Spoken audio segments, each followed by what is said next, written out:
Some of the newly released documents related to President John F. Kennedy's assassination reveal shocking details about plans developed by the United States government to depose the late Cuban dictator Fidel Castro.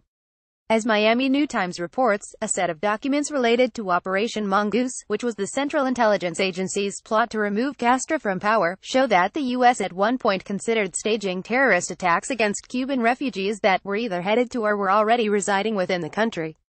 A paper approved by the Joint Chiefs of Staff in 1962 outlined a plan to create a pretext for invading Cuba and overthrowing the Castro regime that involved killing refugees and then pinning the blame on Castro's government.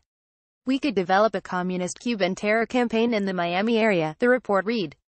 The terror campaign could be pointed at Cuban refugees seeking haven within the United States. We could sink a boatload of Cubans en route to Florida, real or simulated.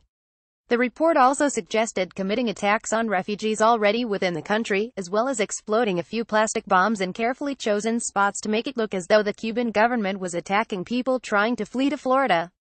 The report also said the staged attacks could coincide with the release of prepared documents substantiating Cuban involvement to help turn the tide of global opinion against the tiny communist nation.